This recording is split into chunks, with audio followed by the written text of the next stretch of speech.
pagi semuanya. Kali ini aku akan sharing mengenai sustainable user engagement dari webinar yang udah aku ikutin. Jadi sustainable user engagement ini akan membahas atau mempelajari bagaimana sih strategi untuk membuat user tetap terlibat dari waktu ke waktu terhadap app yang kita buat. Nah, hal yang akan dibahas yaitu mulai dari what is user engagement, sustainable user engagement growth, create a compelling first-time user experience, ongoing user engagement, dan user engagement. Apa itu user engagement? User engagement adalah persentase user yang tetap aktif dengan suatu app atau produk selama periode waktu tertentu. User engagement juga dilakukan untuk melihat respon dari user terhadap aplikasi yang sudah kita buat. Apakah user suka dengan app kita atau tidak? Hal ini tentunya sangat penting mengingat sukses atau tidak suatu app itu juga ditentukan dengan seberapa tertarik user menggunakan app tersebut. Tingkat keterlibatan user yang baik dapat dicapai dengan volume user tertentu yang masuk setiap hari untuk satu app. Jika tingkat keterlibatan user itu tinggi, ini menunjukkan bahwa proses bisnis atau service yang disajikan atau diberikan di dalam app itu berjalan dengan baik. Jika tingkat keterlibatannya turun, ini menjadi pertanda kurang baiknya app untuk di masa yang akan datang. Selanjutnya, kita akan membahas tentang sustainable user engagement growth. Jadi di sini akan membahas perkembangan keterlibatan user secara berkelanjutan. Salah satunya itu retensi. Jadi retensi ini tuh sangat penting untuk kesuksesan app jangka panjang. Untuk membuat user tuh tetap menggunakan aplikasi kita, hal yang perlu diperhatikan ini retensi. Jadi retensi itu adalah persentase yang menunjukkan user yang masih menggunakan aplikasi beberapa hari setelah install. Ketika retensi itu meningkat, otomatis akan meningkatkan kesuksesan dari bisnis aplikasi tersebut. Di sini ada contohnya Netflix dan juga Spotify. Kalau di sini Netflix, misalnya user Netflix awalnya install aplikasi, kemudian mencoba trial dan subscribe dari paket yang paling rendah, kemudian selama menggunakan Netflix tersebut, user ini merasa puas dengan experience di dalam aplikasi maupun konten aplikasi yang disajikan oleh si Netflix. Karena experience yang diberikan tersebut, ini akan memotivasi user untuk tetap stay pada aplikasi Netflix, dan user tersebut akan berpotensi mengubah plan subscription ke yang paling tinggi. Nah, hal ini tuh akan meningkatkan LTV atau lifetime value dari aplikasi kita. Kemudian di sini ada contoh lainnya Spotify. Jadi Spotify itu membuat campaign retensi yang menarik yang dirancang untuk mempertahankan user premium mereka. Di sini juga ada gambarnya. Di sini Spotify itu menawarkan untuk user premium akan dapat mendengarkan musik secara offline dengan kualitas sound yang bagus. Nah, kemudian apa sih yang membuat user tuh tertarik kepada aplikasi kita dari waktu ke waktu? Jadi, user akan terus menggunakan aplikasi dari waktu ke waktu karena aplikasi itu tuh mengimprove kehidupan mereka. Yang pertama, memenuhi kebutuhan.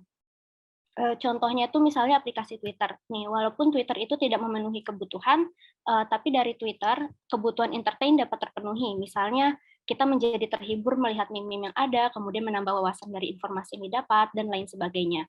Yang kedua, memfasilitasi kehidupan nyata, seperti Grab dan Gojek yang udah kita rasakan sekarang ini. Terus yang ketiga itu menyelesaikan masalah. Contohnya, sekolah yang diharuskan berjalan secara online, maka solusinya adalah platform e-learning. Jadi suatu app itu tercipta berangkat dari sebuah masalah. Yang keempat, memberikan pengalaman positif seperti entertain. Di sini untuk mempertahankan user tetap menggunakan aplikasi, user dari awal harus merasakan manfaatnya.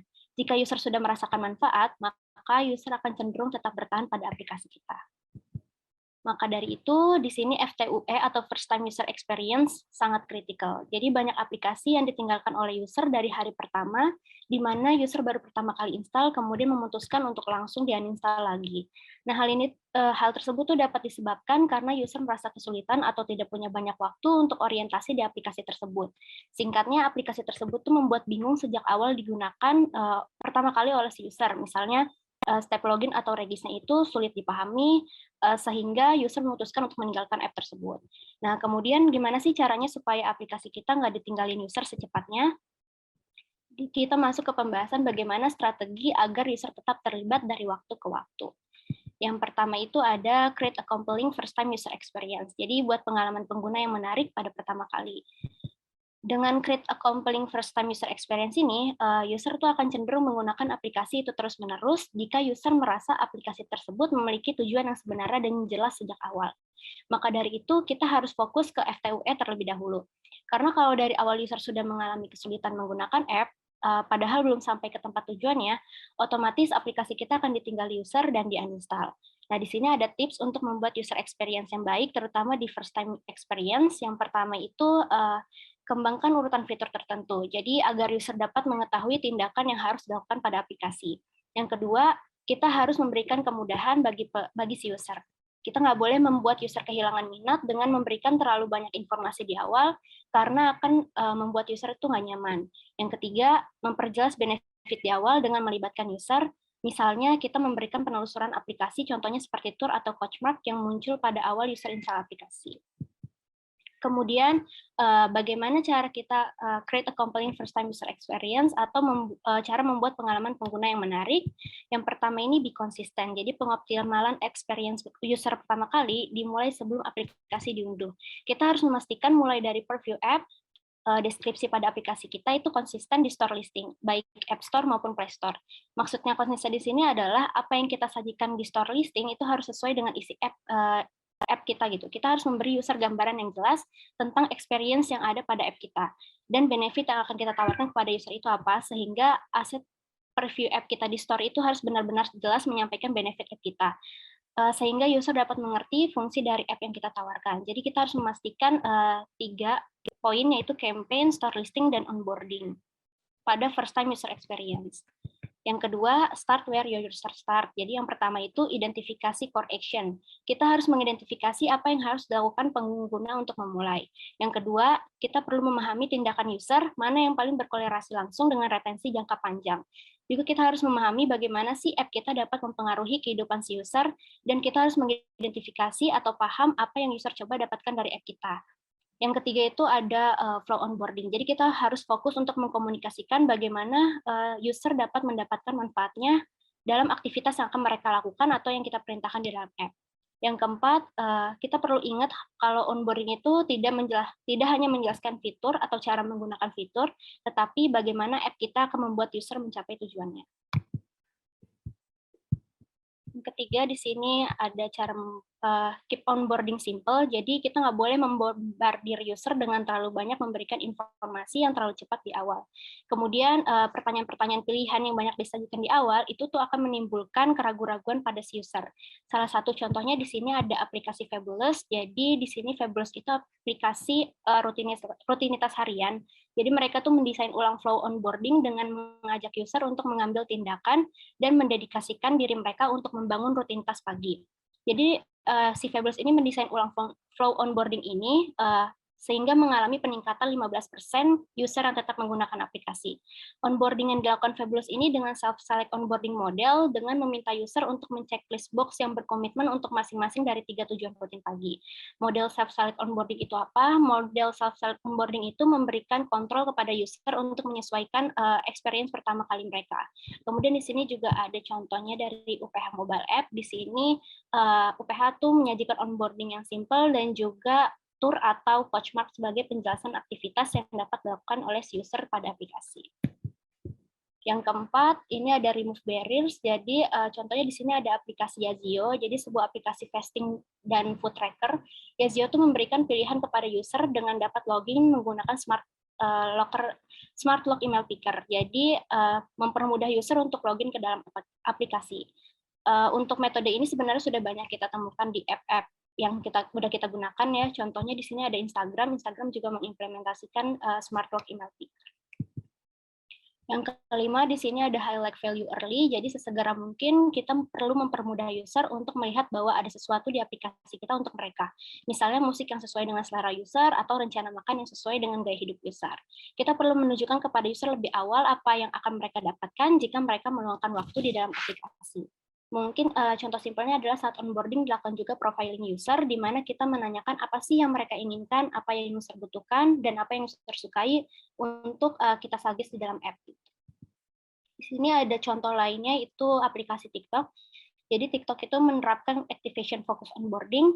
Dari awal user mendaftar, TikTok memberitahu user pertama kali bahwa feed mereka akan lebih dipersonalisasi saat mereka lebih sering scroll untuk menonton video. Selanjutnya yaitu ongoing user engagement. Jadi gimana membuat user terus-terusan engage berkelanjutan pada aplikasi kita. Setelah tadi kita membahas gimana caranya supaya app kita enggak ditinggalin dari pertama kali, sekarang kita melihat bagaimana sih cara membuat user tetap engage.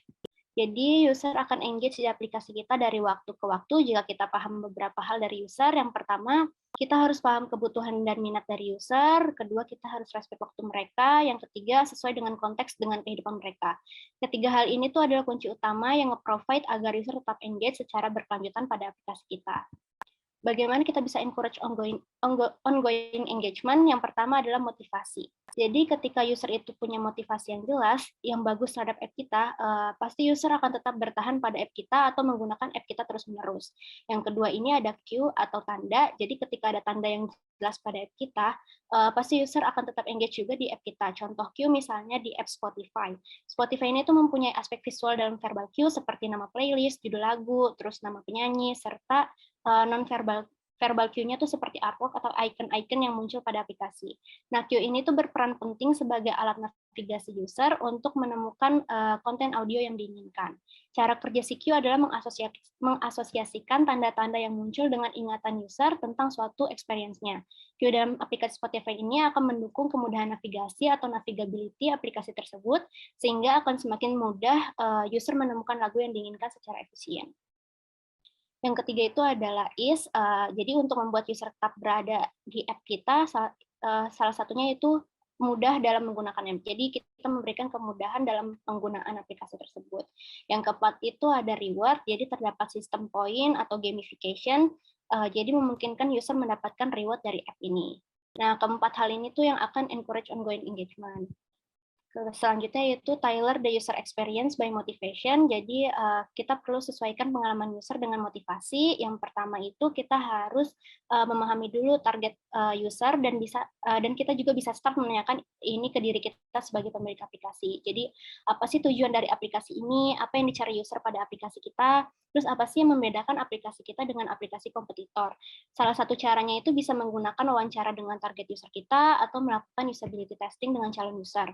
Nah, dari proses ini kita akan mendapatkan feedback dan mengetahui motivasi user itu apa terhadap aplikasi kita. Yang kedua itu ada give user a head start, contoh misalnya aplikasi video. Misalnya user lebih banyak klik iklan jadwal pertandingan olahraga daripada iklan series Korea terbaru di video gitu. Dari hal ini kita tahu bahwa user lebih termotivasi dengan olahraga daripada entertain. Kemudian yang ketiga itu consider competition and community. Kalau contoh untuk community ini lebih kerasa menjadi bagian dari komunitas. Jadi di antara user akan lebih engage lagi. Contoh misalnya ojol. Ojol ini kan dimulai dari aplikasi, kemudian terbentuk suatu komunitas. Dari terbentuknya komunitas ini akan menarik user baru juga ke dalam aplikasi kita. Terus kalau competition, ini contohnya misalkan aplikasi game, karena biasanya game itu terdapat leaderboard, jadi user termotivasi akan terus memainkan game tersebut untuk meningkatkan peringkat si user tersebut. Kemudian di sini ada contohnya dari aplikasi Audiomack. Jadi Audiomack ini tuh menangkap preferensi musik selama proses onboarding dengan menampilkan 15 artis secara acak untuk tipe user. Jadi setelah mendapatkan masukan dari si user, si Audiomack ini menyediakan musik yang relevan untuk setiap user berdasarkan preferensi yang mereka nyatakan selama onboarding. Nah, hal ini tuh akan mendorong user untuk menyelesaikan tindakan yang selaras dengan motivasi mereka. Selanjutnya ini ada use reminders and notification SQ for repeat behavior. Jadi menggunakan reminder atau notifikasi pada user untuk menyelesaikan tugas-tugas mereka yang terkait dengan retensi. Terutama pada minggu pertama user tuh menginstal aplikasi. Hal ini tuh akan membantu user untuk membangun kebiasaan agar mereka dapat mencapai tujuan mereka tuh pada app. Contohnya misalnya pada aplikasi Bibit. Dari awal setelah kita install Bibit, si Bibit ini akan memberikan reminder atau notifikasi kepada user untuk melakukan pengisian robo advisor. Jadi agar si user tuh mengetahui investasi mana sih yang cocok untuk mereka. Jadi kita tuh perlu keep remind agar mereka tidak meninggalkan aplikasi kita. Nah, terus tips-tipsnya juga ada give user control, consider the user life cycle, consider the Zeigarnik effect, dan tailor cue to user motivation and context. Jadi detailnya sebagai berikut. Kalau give user control ini jadi pemberitahuan yang paling berharga pun mungkin tidak diinginkan jika tiba pada waktu yang salah, terlalu sering, atau di luar konteks. Hal ini tuh dapat membuat beberapa user merasa bahwa suatu aplikasi itu mengganggu atau membutuhkan terlalu banyak perhatian dari mereka. Jadi kita perlu mengizinkan pengguna untuk memutuskan kapan, di mana, dan seberapa sering mereka ingin terlibat dengan app. Kita perlu mempermudah user untuk dapat mengatur notif yang akan mereka terima, mulai dari jenis format pemberitahuan, jenis konten notifikasi, jam berapa pemberitahuan hari atau minggu yang mereka inginkan gitu. Jadi sekarang ini udah ada banyak contohnya kayak di Shopee juga. Di situ kita bisa mengatur notifikasi yang kita inginkan gitu. Yang kedua, di sini ada consider the user life cycle. Jadi pada awalnya user mungkin membutuhkan lebih banyak isyarat. Jadi kita perlu menyiapkan notif yang bertindak sebagai isyarat selama penggunaan awal aplikasi untuk mengembangkan kebiasaan pengguna. Setelah kebiasaan terbentuk, kita perlu mengurangi hindari untuk gangguan. Jadi jangan terlalu sering memunculkan notifikasi lagi. Contohnya misalnya user pertama kali menggunakan fitur tanam Shopee. Jadi saat awal menggunakan fitur tanam Shopee, user ini diingatkan untuk menyiram tanaman setiap hari. Jika user sudah mulai terbiasa, maka notif tersebut pun mulai mengurang. Selanjutnya yaitu consider the Zeigarnik Effect. Jadi Zeigarnik Effect adalah kecenderungan mengingat suatu hal yang belum selesai dibandingkan dengan hal yang sudah selesai dikerjakan. Jadi kita juga perlu mempertimbangkan beberapa level dan keterkaitan yang mendorong user untuk kembali melanjutkan aktivitas atau menyelesaikan aktivitas di dalam app. Misalnya di sini ada aplikasi fitness, jadi di mana user dapat membuat target dan tujuan di dalam app tersebut, kemudian user akan melihat daftar challenge yang baru diselesaikan. Nah, app ini tuh dapat memberikan notifikasi terkait challenge-challenge yang belum diselesaikan oleh si user tersebut, sehingga dapat membantu user untuk mencapai targetnya. Selanjutnya, tailor cue to user motivation and context. Di sini menjelaskan bahwa kita harus monitor perubahan behavior pattern user dan introduce tanda atau isyarat pada waktu yang tepat untuk membantu user memulai ulang. Jadi di sini maksudnya terkait fitur baru pada app kita tuh harus memberikan tanda pemberitahuan fitur baru tanpa mengganggu si user. Contoh misalnya queue itu harus actionable atau bisa diklik dan isinya harus sesuai konteks. Misalkan pemberitahuan untuk ada pop-up sign up, berarti kalau diklik harus masuk ke form sign up gitu. Sini contoh juga terkait tahap onboarding untuk setting notifikasi.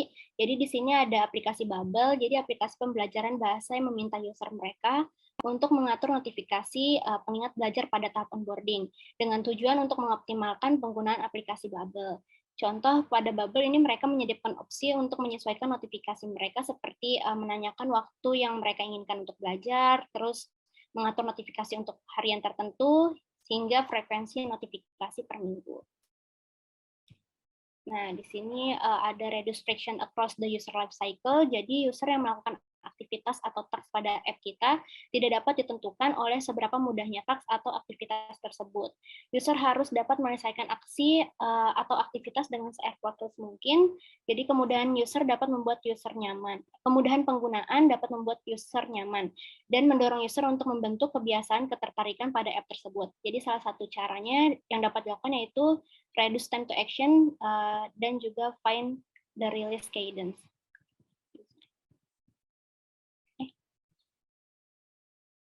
Nah, ini reduce time to action. Jadi kita perlu merancang aplikasi dengan mempertimbangkan kemudahan user seperti navigasi yang mudah, kontrol yang sederhana, dan balance first time experience. Apapun yang meningkatkan upaya pengguna atau membuang-buang waktu akan menghentikan mereka untuk menggunakan app kita. Yang kedua ada find the right release cadence. Jadi kita perlu menghindari mendesain ulang app secara tiba-tiba. Kemudian untuk merilis fitur, app perlu secara bertahap atau secara logis dari sudut pandang si user. Kita perlu adjust flow onboarding yang mencerminkan fitur baru dan membuat panduan untuk pengguna baru. Kemudian app juga harus dapat mengarahkan user yang ada ke fitur baru.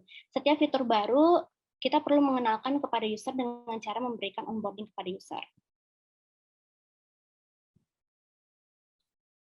Nah, di sini ada contoh untuk reward user. Jadi, yang pertama tuh, di sini ada aplikasi Mobiles. Jadi, si Mobiles ini tuh dari hari pertama usernya install, udah dapat memberikan reward. Jadi, dapat trial 30 hari gitu. Kalau yang gambar kedua, di sini ketika si user Mobiles masuk login ke aplikasi Mobiles ini akan mendapatkan reward dan reward tersebut tuh dapat ditukarkan. Kalau misalkan yang ketiga ini si user dapat ini. Yang ketiga surprise and delight the user. Jadi di Mobiles ini terdapat notif artikel baru. Jadi setiap si Mobiles membuat artikel baru, user akan mendapatkan notif. Kemudian yang terakhir itu ada measure ongoing engagement. Nah, dari sini tuh kita tuh perlu mengukur user engagement. Yang pertama perlu dicek adalah DAU atau daily active user. Jadi berapa lama dalam sehari user yang menggunakan app kita, berapa user yang baru install dan berapa yang uninstall. Contoh analisisnya di sini kita punya signifikan kenaikan new install, tetapi DAU-nya tetap segitu aja. Dari sini kita dapat cek apakah engagement kita meningkat atau turun. Kemudian kita juga perlu mengukur returning user, jadi seberapa sukses kita dalam mendapatkan user untuk kembali menggunakan app. Misalnya kita menambah fitur baru atau redesign app atau mengimprove suatu fitur. Apakah user akan balik setelah kita update? Jadi kita perlu mengukur apakah dengan fitur baru user tetap kembali menggunakan app kita atau justru meninggalkan app kita.